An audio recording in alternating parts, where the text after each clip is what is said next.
There's something radiating from Kotobukiya. Here's your look at the DC Comics Bishoujo statue of Starfire.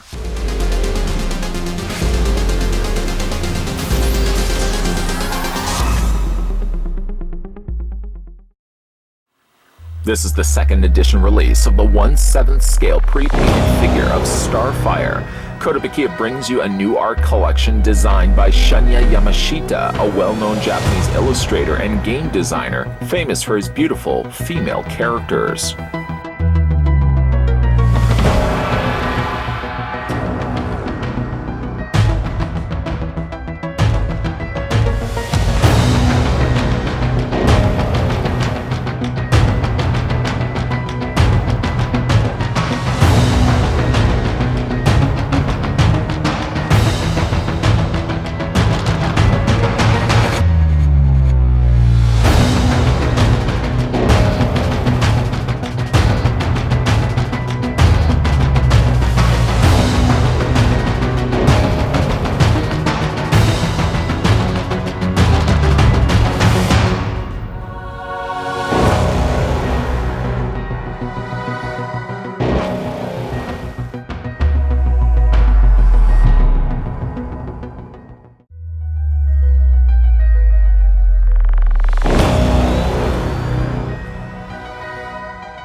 First thing I suspect we're going to do is the first thing we always seem to do in this channel. We're going to measure off to the very top of the Bishoujo release of Starfire. Whilst I do that, windshield wiper my tape measure out of the way, I'd like to send out a big thank you to the folks over at Kotobukiya who were nice enough to send this my way. Resuming where we left off, going to the very top of her head. That seems like a good place as any. I'm glad you can agree. Pursuing the measurements and providing it to you members of the mob, you're looking at the statue of Starfire standing. That's a lot of S's. 7.6 inches in height. And that in centimeters works out almost to 20 centimeters. Not quite, just missed it by that much. 19.3 centimeters tall is the Bishoujo release of Starfire here. Carefully, most carefully, we're going to pick up the statue because there's a lot of fragile components, specifically her hair. And it doesn't help, unfortunately, because we can look at the display stand that she stands on, and it's not so much a display stand as it's sort of a rock face. She's straddling the rock face, and while the rock face does look really good, it has some really cool additional highlights of color that they've added to the surface of the rock. Unfortunately, there's not a whole lot of rock to speak of. Some roll, and hopefully no rolling will commence, but very little rock. If they had made the base just a little bit wider, I think it would have relieved a little bit of anxiety on my part, fearing that perhaps the statue of Starfire may topple over. And I can assure you, it hasn't fallen just yet. Knock on wood. Somebody's knocking on wood? Thank you. Knock on wood. Luckily, it has not fallen so far, but I can tell you there's not really a whole lot of surface space. It's literally just this footprint right here, keeping everything upright. I don't want to mean to alarm anybody. I mean, obviously, her foot is going to counterbalance and kind of give some stable footing. When I did have her on the turntable, it's very unlikely. Maybe I shouldn't jump the gun. I was going to say it's very unlikely you're probably going to be displaying your statues on turntables. And then maybe there's going to be somebody out there that does do, in fact, that. But on the turntable, I did notice it rocked back and forth. There seems like there's something off, and I don't know if it's just the fact that the rock is on an angle. The foot isn't completely flat, that she does have a little bit of a teetering issue. I'm assuming, based on you not touching it, and I don't think many people are going to be touching their statues and wobbling them around, but this might be a statue, while she's stable now, it's definitely a statue you don't want to be banging. If you've got it, say, on the top of a detolf, if you are moving and opening the door to your detolf, I might maybe just brace Starfire's head while you're opening up the door, or just take her off completely. Banging her, there's, like I said, there's a little bit of teetering that's resulting. I think a lot of it is just because the bottom of the base isn't wide enough. So, like, there's a little bit, you can see right there, there's just a little bit of rocking that's going on. The last thing you would want to do of any of the statues, and really none of your statues you want to be rocking with the risk of rocking and falling over. But Starfire could be a strong contender for a statue you definitely don't want falling over. We're going to go to the talking point of why specifically that is the case. It's the fact that she's got all this hair. The hair is fantastically sculpted, but unfortunately there is a trade-off to go along with nicely sculpted hair. It's the fact of you're jeopardizing each one of these pieces. As you can see, they're made of a thin plastic. Some thinner than others, but all sort of falling into the same issue that if this was to fall and bang itself, most likely some of these would probably break off. Things like I'm really concerned about is like hairs like these that stick out. They're thin and they're not made of flexible plastic. Obviously the statue's not intended that you're going to be adjusting and moving her hair around, but you want to just be really, really careful with this particular statue because like there's a lot going on specifically for her hair. I don't have a Bishoujo release of Poison Ivy. Now I'm really kind of thinking in the back of my mind if such a thing even existed, but if it has not existed, I certainly would say going the route of this with this really long tangled hair would be a fun way to present even a Medusa or a Poison Ivy. The hair's been done in translucence. I mean, I could run my finger behind it. That's not really an indicator that to you that it's translucent plastic. You can probably even see if I had a light shining behind it, you would most definitely see light shining through it. And it's of varying degrees of color, more warm colors than anything else. Warm oranges, warm reds, and most definitely warm yellows, frolicking around the fibers of each one of themselves. And I mean, like the hair really does have a life of its own. I'm really, really worrisome about this particular sculpt of statue because, like I said, if one of these does break, I mean, you can go in and certainly glue it, but I would be very, very careful, especially for the fact, like I said, there's not a whole lot of firm footing when it comes to the display base that she's got offered here. Of course, we could focus our peepers on her face. And once again, I must say, Kotobukiya delivers a strong, beautiful sculpt here in the Bishoujo release of Starfire. Starfire I don't know as much about, not really following the exploits of Teen Titans. I was kind of more of a Batman guy myself, and even though that's sort of the extension to that, a younger version of the Justice League, if you will, I didn't really follow the exploits too much of the Teen Titans to really know a lot about Starfire. I know sort of some, exposure of her in the Young Justice and stuff like that, but other than that, I really don't know too much about the character. What I do know, though, is on a sculpt level, they've really done a fantastic job on the likeness, I suppose, if you could call this the likeness of Starfire. More the traditional colors of her orange tinted skin and matching orange and red colored hair. I mean, this is all the marking cues of what you would expect from a Starfire, and I think, again, they've really delivered a strong release here. Unfortunately, let me just spin this around and focus all your attentions on her behind. I'm sorry to draw your attention to that. I do want to draw your attention here. Not here, but here. There's unfortunately, on mine, there's a little bit of a black smudge.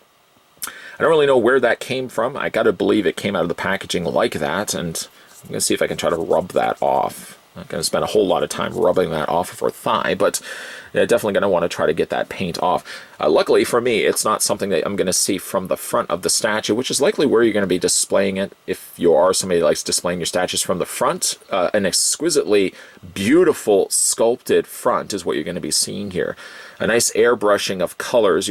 Primarily, you've got lighter versions of orange, but like mixed with that is darker colors. It seems like more of her thighs and like midriff section are more darker oranges than the the top section of her, which is in lighter colors, the lighter versions of those oranges. I'm really digging the purple metallic color that they've managed to put in her gauntlets, her top, what little there is of it, and of course her thigh-high boots. Mixed with that are these ruby stones that have been placed in kind of the end points, the top pointed points of her boots, of her gauntlets, and even on the areas of her little shoulder. I don't know if you would call those shoulder bracelets, but she's definitely got a lot of cool paint been incorporated into this beautiful looking statue. You know, it occurred to me, I may have actually rushed through talking about the beautiful portrait here on Starfire in favor of really just that kind of discussing the statue as a whole. I definitely want to go back to it because obviously with a lot of the Bishoujo releases, the strongest point to the statue is the beautiful face portrait that they give them. And Starfire here is no exception. The one thing that's interesting about Starfire, and sort of a reminder to me about all the other Bishoujos I've looked at over the years, is that she does have defining features that maybe you don't see a lot of times on the other statues that we've had a look at. If you sort of look at all the other statues, and I wouldn't fault Kotobukiya for reusing head portraits, but they don't, but there's a lot of common similarities between a lot of the other ones that we had a look at. Very narrow faces, very longer chins, fuller lips, and the eyes slightly being closer together. That's not, of course, the blueprint for all the Bishoujos that we've had a look at, but when you look at Starfire here, there's definitely something very unique about her face. Her face is a little bit rounder, and her chin isn't as defined. Her nose is very narrow with a smaller nose as a whole, as well as her lips. Now, the eyes seem as if they could be the same size as some of the others that we've had a look at, but they almost come across to me like they're slightly wider and further away from one another. This is, again, a good calling card. A good indicator of the calling card that Kotobukiya puts into their pieces is the fact that, again, all the head portraits are unique to one another. As much as I like this head portrait, for example, looking at, for example, the Zatanna that we had to look at before on this channel, she has a very different head portrait from this one. And Starfire here will have a very different head portrait than, say, the Beetlejuice that we will be getting soon under the Horror Bishoujo line. I'm really excited for that one. But the head portrait is quite pretty on here and different, and I like that. You get that little bit of reflection coming off of her lips. I don't know if she's wearing perhaps like lip gloss, but there's definitely a bit of a reflective light coming off of that metallic pink. The eyes are stunning. I love those green irises that they've given her. Still have the trademark reflection off the corners of the eyes. You can still see that they've got in the eyelashes on the front, as well as the top around the eyelids. And they've also put in very stark lines for her eyebrows as well. There's a lot I'm really digging here about Bishoujo Starfire. I don't know if it was intentionally the case, but when I look at it, and especially when I tip it to the side, I can't help but be reminded of Disney's The Little Mermaid. Granted, Ariel never dressed like this, but I kind of get that same impression when she's leapt up onto the rock from the water, and kind of like the hair is blowing off to the side. I get that same impression when I'm looking at Starfire here. She's sculpted and painted perfectly, and I love the life and energy that they've got in her hair. The hair itself feels like it's got a life of its own. Unfortunately, the trade-off with that is each one of these hairs I'm looking at, I think of a strong contender for something that could potentially break if you're not careful. So heed my call, collecting world, if you are looking to pick this one up for yourself, and I definitely would recommend picking up Starfire for yourself. The thing I would suggest, just as a precautionary measure, is I wouldn't put her on anything that has a chance of shaking or banging. Because of the way that they've sculpted her, and yes, I do feel like they could have widened the rock just a little bit to give a little bit more of a stable footing, because there's just really her tiptoe and the size of the rock kind of keeping the statue at bay. I would put her on like a shelf, some place where you're not going to be banging it. Obviously, your intent is not to bang the statue, nor are you going to be going up and shaking it like this, but this is just an indicator of how easy it is to shake that statue. If you put it on top of a Detolf, which is normally where I put a lot of my Bishoujo releases, I don't have as much the worry as, say, the Horror Bishoujo Ash Williams, which has a really strong circular base, or I think it's a rectangular base. It obviously isn't going to go anywhere. Something like this, I'm going to probably put on a shelf. If I put it on top of a Detolf, or I even put it inside of a Detolf, opening and closing the door, obviously that's going to shake, right? Yeah, it is. If it's going to shake, this does have the risk factor in place that it could tip over, bang one of those hairs, and ultimately break off in the process. And something as beautiful as this, you definitely don't want that to happen. Now, obviously, I didn't want to mention the whole thing about her falling over and breaking her hair in the hopes of scaring you guys. Consider, if anything, a friendly 411 from one collector to another. I feel on this channel it's my service to provide you guys the positives and the negatives for the pieces that I look at, and an exquisite piece like this, which I still would recommend that you guys pick up and add to your collection. The only real negative I can make about it is the fact that the base should have been just a little bit wider. I get what they wanted to go with, a playful pose of having her perched atop of the rock, but unfortunately the trade-off for that is she's not as stable, perhaps, as some of the other Bishoujos that they've released in the past.